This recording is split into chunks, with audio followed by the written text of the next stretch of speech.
할렐루야. 오늘도 왕들과 함께 우리 인생을 평가해보는 35번째 인생평가 시간입니다. 하나님의 이름으로 축복하고 주의 말씀 함께 보도록 하겠습니다.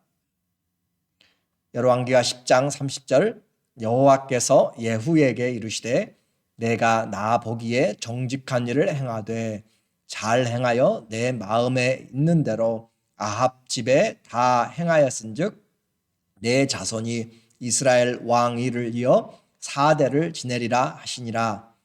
그러나 예후가 전심으로 이스라엘 하나님 여호와 율법을 지키지 아니하며 여로보암이 이스라엘에게 범하게 한 그 죄에서 떠나지 아니하였더라. 아멘. 오늘은 아쉬운 인생, 아쉬운 기회라고 한 주제로 말씀을 같이 나누도록 하겠습니다. 악이 비록 성하게 보이고 거짓이 판을 치는 것 같아도 진리는 더욱 강하고 선으로 악을 이기게 됩니다. 하나님의 공의는 반드시 승리하게 되고 정확하게 하나님의 때에 성취됩니다. 우리는 낙심하지 말고 그 모든 일에 기도하며 나가야 돼요. 지금 공산주의나 또 다른 여러 세상에서 진리를 또 인권을 압살하는 그런 것들이 많이 있을지라도 이것이 우리의 허물인 것을 우리가 알고 함께 기도해야 됩니다.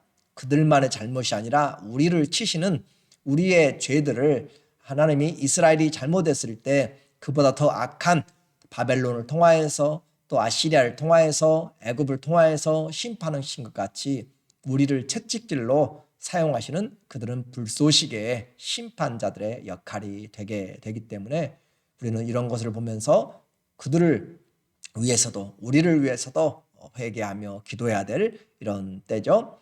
이제 이 이세벨의 심판을 하나님께서 하셨고 아합 집안의 우상 숭배와 죄에 대하여서 준엄한 심판이 내려지고 있는 것을 보았습니다. 새로운 개혁이 시작되었습니다.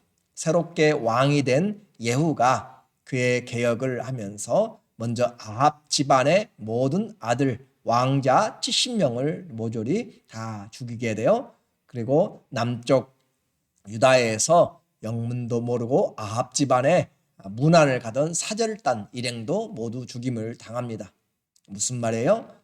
악과 관련되어서 그렇게 자기도 동참하고 있는 그 모든 일들을 끊어내는 대숙청의 작업입니다. 16절 이르되 이 예후가 지금 말하고 있는 것이에요. 나와 함께 가서 여호와를 위한 나의 열심을 보라. 레갑 자손의 후손에게 지금 이렇게 이야기하고 있습니다. 여호와를 위한 나의 열심을 보라. 왜냐하면 하나님이 그에게 기름 부었기 때문에 그는 이와 같은 표현을 쓰고 있어요. 이에 자기 병거에 태우고 사마리아에 이르러 거기서 남아있는 아합에게 속한 자들을 죽여 진멸하였으니 여호와께서 엘리야에게 이르신 말씀과 같이 되었더라. 아합에게 속한 자들 48년에 거쳐서 이 온물이 아합 또 여호람과 아하샤와 여호람이 그렇게 왕위의 통치를 하였는데 그 모든 것들을 지금 하나님이 다 쓸어내고 있는 것이죠. 하나님이 기뻐하시지 않는 일을 하다가 예상치 못한 이런 운명들을 만난 사람들이 많이 있습니다. 하나님과 함께하면 하나님을 기쁘시게 하면 주님이 우리와 늘 함께 하신다고 요한복음 8장 29절에도 예수님이 말씀하시죠. 주님이 나를 홀로 두지 않은 이유가 바로 내가 주님의 기뻐하시는 일을 행하기 때문이라. 오늘도 우리가 주님의 기뻐하시는 일이 무엇인지 주님 어떻게 하면 내 생각이 내 발이 내 마음이 주님을 기쁘시게 할 수 있을까요? 그렇게 생각한다면 그것이 주님이 주신 생각이요 주님이 인도하신 그런 삶의 걸음으로 인도하게 될 것입니다. 모든 고난이 우리는 잘 조심해야 돼요. 모든 고난이 하나님의 심판으로 단정하는 것은 성숙한 신앙이 아닙니다. 우리는 이 세상에서 내가 심지 않은 것들도 많이 경험하게 돼요. 그런 것처럼 하나님은 이런 것들을 연단으로 욥이 생각지도 못한 고난을 당하고 요셉이 생각지도 않게 그가 팔려가고 또 오히려 착한 일을 하고 정직하게 하려고 하고 하나님 말씀을 지키려고 하는데 억울하게 죄인으로 또 2년 동안 감옥에 들어가서 갇히기도 하고 여러 상황들이 있습니다. 그래서 고난을 대하는 성도들의 그 해석은 참 중요해요. 모든 고난이 하나님의 심판으로 단정된 것은 성숙한 신앙이 아니죠. 그러나 우리는 그런 모든 고난의 때는 일단 자신을 돌아보고 회개하면서 성숙한 인내와 연단으로 소망을 이루는 데 나가야 됩니다. 그리스도인들에게 고난은 주님께 더 가까이 가는 축복의 기회요, 통로요. 어떤 사람 고난을 당하면서 주님을 멀리하고 교회를 멀리하고 말씀을 멀리하고 기도를 하지 않고 그렇게 가는 사람이 있는가 하면 하나님이 택한 자들은 힘들고 어려울수록 하나님만이 나의 도움인 것을 바라보면서 오히려 주님께 더 나오게 됩니다. 우리는 고린도후서 1장 8절에도 9절에도 말해요. 마음의 사형 선고를 받은 것 같은 사도 바울의 선교팀에게 그들이 고백하기를 하나님께 사람을 의지하지 말고 하나님만 의지하게 하려 합니다 라고 이야기했습니다. 앞으로도 우리에게 어떤 고난들이 닥칠지 모르지만 우리는 모든 고난 가운데서도 하나님 앞에 연단 가운데 있고 또 오히려 하나님 이 고난을 통하여서 이 환난을 통하여서 주님께 더 가까이 가기를 원합니다 라고 그렇게 하면 좋겠어요. 아합의 집에 잘못 가는 그런 발걸음이 되면 안 된다라고 하는 거죠. 이제 정말로 종교적인 개혁을 단행할 때가 되었습니다. 예후는 온 나라의 바알 선지자들을 다 불러 모아서 대대적인 종교 행사를 지금 개최합니다. 그러나 실상은 바알 선지자들과 제사장들 그들을 다 죽이기 위한 계획이었습니다. 19절 그러므로 내가 이제 큰 제사를 바알에게 드리고자 하노니 바알의 모든 선지자와 모든 섬기는 자와 모든 제사장들은 한 사람도 빠뜨리지 말고 불러 내게로 나오게 하라. 모든 오지 아니하는 자는 살려주지 아니하리라 하니 이는 예후가 바알 섬기는 자를 멸하려 하여 계책을 씀이라. 예후가 바알을 위하는 대회를 거룩히 열라함에 드디어 공포되었더라. 그래서 아주 세밀하게 계획을 세웁니다. 마치 엘리야 선지자 때 갈멜산에서 바알과 아세라 선지자들의 일부를 죽였던 것 같이 이제는 엘리사 시대 예후가 바알의 선지자와 또 여기도 아세라 선지자들도 당연히 포함되겠죠. 그리고 제사장들을 숙청하는 일들을 준비합니다. 사람을 죽이는 것이 공의가 아니지만 이것은 영적인 그런 심판의 모습을 세상 삶에서 우리에게 지금 보여주고 있는 예표적인 역할이기 때문에 우리는 성경을 보면서 왜 저렇게 죽여야 될까라고 하는 것을 이런 인류의 입장에서 보지 말고 죄에 대한 하나님의 영적인 심판들을 우리가 볼 줄 알아야 되는 것이죠. 우리보다 하나님이 더 잘 아십니다. 그 인생이 어떻게 갈지 알기 때문에 그렇습니다. 그래서 우리는 하나님의 손에서 앞으로 이보다 더 큰 어려움들도 있을 때 우리가 이것을 교훈 삼아서 장래를 준비하는 지혜를 얻게 되는 거죠. 예수 그리스도의 최후의 심판 때 어떻게 될 것인가 그것을 그림자로 보여주는 거예요. 요한계시록 20장 13절에 이제 예수 그리스도가 다시 오셔서 그분의 나라를 세우고 심판하실 때 이야기합니다. 바다가 그 가운데서 죽은 자들을 내주고 또 사망과 음부도 그 가운데서 죽은 자들을 내주매 각 사람이 자기의 행위대로 심판을 받고 그래요. 예수 그리스도 앞에서 각 사람이 행위대로 심판을 받습니다. 사망과 음부도 불못에 던져진 사망 자체까지도 이제 사라지게 돼요. 이것은 둘째 사망, 곧 불못이라 유황 불못이라고 이야기하는 것이 바로 이 영원한 지옥을 이야기하는 거죠. 누구든지 생명책에 기록되지 못한 자는 불못에 던져지리라. 누구든지 예외가 없습니다. 구원은 생명책에 기록이 되어야 되는데 그 생명책에는 누가 기록되었는가? 예수 그리스도를 믿는 하나님의 자녀들이 생명책에 기록된 것이죠. 그렇게 해서 이와 같은 예수 그리스도 안에 있는 영원한 생명과 예수 그리스도를 대적하고 살았던 악한 자들에게 영원한 벌이 나누어지게 되는 것들을 우리는 성경의 여러 모습에서 보고 최후의 심판의 그림자들을 확인하게 되는 것이죠. 예후의 진심을 모르는 이 바알 선지자들과 그 제사장들은 국가적으로 열리는 대대적인 그런 종교 행사에 바알을 위하여서라는 표현을 썼잖아요. 그런 것처럼 종교 행사에서 초대되고 모두가 다 참여하였습니다. 21절, 예후가 온 이스라엘의 사람을 두루 보내었더니 바알을 섬기는, 아마 이건 이제 초청장도 되고 또 관공서에도 내려가지고 야 바알 섬기는 자들 전부 다 오게 하라라고 그렇게 또 푸시도 했던 것 같아요. 바알을 섬기는 모든 사람이 하나도 빠진 자가 없이 다 이르렀고 무리가 바알의 신당에 들어가매 바알의 신당 이쪽부터 저쪽까지 가득하였더라. 빼고 가게 큰 그런 그 신당에 가득 찼다. 예후가 예복 맡은 자들에게 이르되 예복을 내어다가 바알을 섬기는 모든 자에게 주라. 예복까지 다 준비해서 수백 수천 벌을 준비해서 그들을 내어다 주고 그렇게 하며 그들에게 예복을 가져온지라. 그래요, 우리도 하나님의 나라 가면은 신부의 옷을 입는다, 혼인잔치에 들어갈 예복을 입는다라고 이야기하잖아요. 다 그렇게 주님이 또 잔치를 준비하는 자가 준비해 주는 것이죠. 이것은 바로 바알을 섬기는 자들에게 예비된 죽음의 그 신복이죠. 이제 그들의 새로운 시대가 도래했다고 아마 그들은 생각했을지 모릅니다.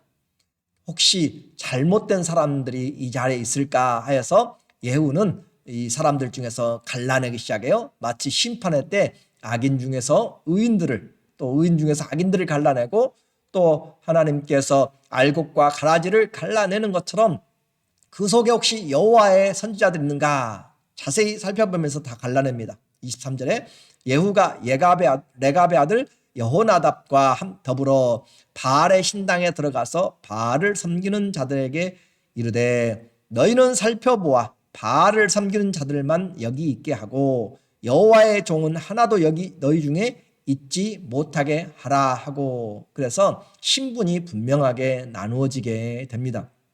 이처럼 그들이 이제 다 골라내고 바알의 선지자들만 남았고 그들은 그 바알에게 정말로 열심히 힘을 다하고 충성을 다하고 하면서 그렇게 마지막 번제, 우상 숭배에 대한 번제를 드렸는데 그 드리고 난 다음에는 그들의 죽음이 이어졌습니다. 그리고 바알의 모든 신당과 또 모든 것들은 다 불태워지고 더러운 변소로 변했어요. 25절, 번제 드리기를 다 하매 예후가 호위병과 지휘관들에게 이르되 들어가서 한 사람도 나가지 못하게 하고 죽이라 하매 호위병과 지휘관들이 칼로 그들을 죽여 밖에 던지고 바알의 신당 있는 성으로 가서 바알의 신당에서 목상들을 가져다가 불사르고 바알의 목상을 헐며 바알의 신당을 헐어서 변소를 만들었더니 오늘까지 이르니라. 여러분들이 혹시 이런 우상이나 부적이나 다른 우상들에게 드려진 거짓 영들에게 드려진 그런 것들을 불태우거나 부수려고 할 때 여러분들은 예수 그리스도 이름 안에서 성령 안에서 기도하시면서 행하면 되는 것이에요. 우리의 힘과 능으로 하는 것이 아니라 바로 예수 그리스도의 이름으로 성령의 능력으로 하기 때문에 주의 이름과 성령의 능력 안에서 여러분이 행하시면 그 이름 예수 그리스도가 바로 여러분을 지켜주시고 인도하실 것입니다. 이것이 우상 숭배의 결말, 종말이었습니다. 아합과 이세벨이 가져온 그런 바알 종교는 끊어내었어요. 그런데 여로보암이 지은 그런 그들의 북이스라엘의 초대왕 여로보암이 지은 여호와의 변질된 신앙에 대해서는 이 예후가 끊어내지를 못했습니다. 28절에 예후가 이와 같이 이스라엘 중에서 바알을 멸하였으나 이스라엘에게 범죄하게 한 느바세 아들 여로보암의 죄 곧 베델과 단에 있는 금송아지를 섬기는 죄에서는 떠나지 아니하였더라. 하나님은 첫 번째가 나 외에 다른 신들을 섬기지 말고 나를 위하여서 비긴 형상들, 우상들을 너희를 위하여 두지 말라라고 그렇게 이야기를 했음에도 불구하고 지금 그 말씀을 그는 잘 실천하지 못하였다라고 하는 거죠. 이것이 얼마나 안타까운 일인가라고 하는 것을 말하고 있습니다. 하나님이 그에게 기회를 주셨어요. 왕이 되어서 새로운 사명을 받았습니다. 그 사명은 여호와의 신앙을 발에 그런 붙잡혀 있던 아합 집안을 심판하는 것이었고 하나님의 그 믿음을 회복시키는 것이었는데 예후가 이와 같은 일들을 잘 감당을 하지 못했어요. 30절에 여호와께서 예후에게 이르시되 내가 나 보기에 정직한 일을 행하되 잘 행하여 내 마음에 있는 대로 아합 집에 다 행하였은즉 아합 집에 행한 것은 잘했어요. 심판은 잘했는데 그래서 결과로 내 자손이 이스라엘 왕 위를 이어 4대를 지내리라 하시니라. 4대를 지낸다라고 그렇게 하나님께서 이제 왕과를 새로운 왕조를 열어 주신 것이에요. 그런데 그 하나님의 앞에 서운한 그리고 그 예후의 인생에 정말 아쉬운 부분을 이야기합니다. 그러나 예후가 전심으로 이스라엘 하나님 여호와의 율법을 지키지 아니하며 그래서 하나님을 전심으로 섬겼다면 얼마나 복이 되었을까. 여로보암이 이스라엘에게 범하게 한 그 죄에서 떠나지 아니하더라라고 반복하여서 또 이야기를 지금 해주고 있습니다. 두 사람이 벌써 실패를 해요. 하나님이 준 기회를 놓쳤습니다. 새로운 그 여로보암이 솔로몬과 또 르호보암의 죄를 심판하면서 그에게 10지파를 북이스라엘을 주셨는데 바로 여로보암이 그 일들을 잘못 행하고 변질된 여호와의 종교를 세움으로 죄의 또 다른 문을 열었던 것처럼 오늘 예후는 하나님께서 아합 집안을 멸망시키는 그런 사람을 하나님이 불러 세우고 하나님의 손에 기름 부음을 받았는데 바알의 종교는 끝냈지만 하나님을 섬기는 일에서는 여전히 이 여로보암의 죄를 떠나지 않았다라고 그렇게 함으로써 말씀을 읽는 우리 모두에게 너무나 아쉬운 그런 인생을 말해주고 있어요. 그래서 열왕기하 11장 36절에는 그의 마지막을 이렇게 표현합니다. 예후가 사마리아에서 이스라엘을 다스린 횟수는 28패였더라. 그래서 28년 동안 왕 위에 있으면서 그가 하나님보다는 바로 금송아지와 우상을 섬기는 것으로 그에 대한 것을 마무리하고 있습니다. 오늘 우리에게 읽으면 읽을수록 아쉬운 기회와 안타까운 그런 사람, 행한 대로 갚으시는 하나님 앞에 예후의 인생이 바로 나의 인생인 것을 한번 생각을 해봐야 돼요. 어떤 부분에서요? 절반의 순종이죠. 하나님 앞에 온전한 기회를 주셨고 정말 생각지 못한 은혜를 주셨는데 그것에 대해서 내가 은혜를 하나님 앞에 온전히 드려지지 못하고 전심으로 주님을 섬기지 못하고 여전히 내 방법들을 사용하고 세상의 방법들을 사용하고 있다면 우리는 이 예후 같은 그런 미완성된 삶을 살게 됩니다. 은혜의 기회가 그와 그의 자손들이 왕위에 4대 동안 왕위에 올라가는 것 그것으로 만족한 자리로 하나님이 영원한 자리를 그런 세상에 잠시 있다가 사라지는 것으로 그렇게 해버린다면 그것은 참으로 어리석은 것입니다. 오늘 우리의 남은 때를 정말 하나님의 일을 위해서 뜻을 위해서 우리의 지나간 날들이 이미 충분히 우상들을 섬겼잖아요. 주님을 위해서 살아가는 베드로의 고백을 우리에게 전해주는 그런 메시지를 통하여서 우리의 삶을 살펴보면 좋겠어요. 베드로전서 4장 2절 그 후로는 고난을 받은 후로는 다시 사람의 정욕을 따르지 않고 하나님의 뜻을 따라 육체의 남은 때를 살게 하려 함이라. 하나님의 뜻을 따라 육체의 남은 삶 얼마나 살지 우리가 알 수가 없지만 그러나 하나님의 뜻을 행하다가 설 수 있기를. 왜냐하면 너희가 음란과 정욕과 술 취함과 방탕과 향락과 무법한 우상 숭배를 하여 이방인의 뜻을 따라 행한 것은 지나간 때로 족하도다. 하나님의 뜻 아니면 이방인의 뜻입니다. 세상의 뜻이고 더 근본적으로 말하면 사단의 뜻이죠. 오늘 우리에게 다시 한번 주님은 말씀하고 있습니다. 진정한 하나님의 뜻을 위해서 살아갈 수 있는 그 기회의 삶, 우리에게 주어진 삶이 아쉽고 안타깝고 통회하는 그런 시간이 아니라 정말 감사와 기쁨과 영광의 시간이 되는 것은 하나님 앞에 마음을 다하여서 남은 때를 주님을 향하여서 살아갈 수 있는 그런 기회를 붙잡는 것입니다. 때를 아껴서 다시 한번 올해 주님과 동행하고 주의 은혜가 넘치시기를 예수님의 이름으로 축원합니다. 아멘. 기도하겠습니다. 하나님 아버지, 예후에게 찾아온 절호의 기회였습니다.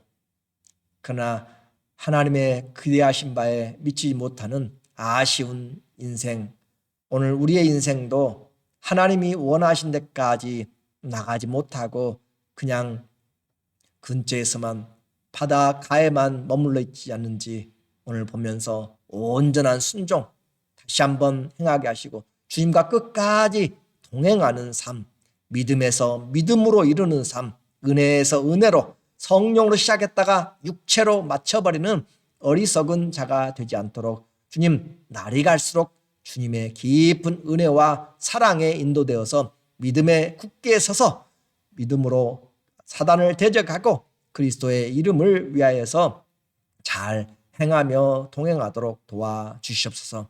남은 삶을 우리 주님께 의탁하며 예수님의 이름으로 기도드립니다. 아멘. 우리의 삶을 통하여서 다시 한번 기회가 주어졌습니다. 오늘도 주의 선한 뜻을 위하여서 움직여 나가는 하나님의 위로와 능력이 있기를 주의 이름으로 축원합니다. 사랑합니다.